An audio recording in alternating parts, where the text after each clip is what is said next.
In sports, you hear coaches commonly say to play every game like your last. For the Elizabeth softball team, that phrase hits close to home. But find out how two sisters in a team are turning tragedy to triumph.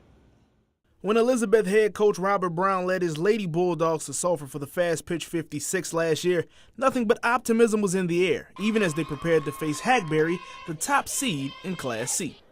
It was exciting when we went over there. Well, because I was going to start, and it was my freshman year, and it was cool to be the first pitcher out there and have my sister catching for me. And at the tournament, he would say, well, this isn't our last game, and we was crying. He was like, I still have another year with y'all.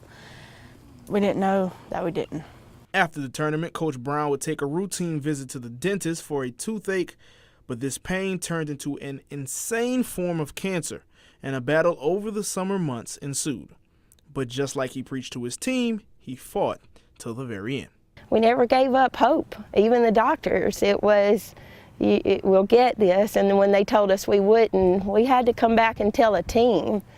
And that was one of the hardest things we had to do, was tell a team and tell our girls we weren't going to beat this. Robert Brown passed away on September 4th at the age of 47. The death hit hard for everyone he impacted over his 20-plus years as a baseball and softball coach, but especially for his two daughters, Taylor and Tori.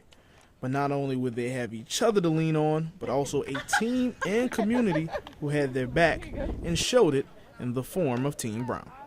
It was a major support system, going somewhere, seeing the shirt.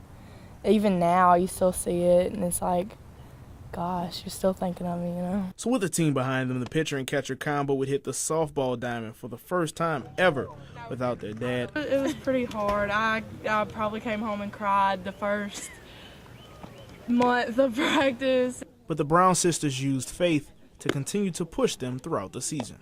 Without God, we wouldn't be able to make it through all of the stuff we've been through, because I figured we'd be down in a valley, sad and stuff, but he's brought us to the top of the mountains. And while the season hasn't gone the way the Lady Bulldogs have wished so far, their main goal is still within reach: to make it to the final day of Fast Pitch 56, one of Coach Brown's last wishes. He wanted to play on a Saturday, and he told the chaplain, he said, I just want to play on a Saturday. That was one of the reasons he wanted to beat that cancer. We want to win the whole thing, but it doesn't matter if we win the whole thing.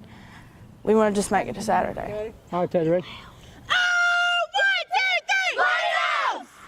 And the Saturday of the tournament is May 3rd. Now, this story was originally sent to us as a Sports Person of the Week nomination, but that wouldn't do Taylor and Tori justice for all the strength they exude. They could really be the Sports Persons of the Year. Truly remarkable girls.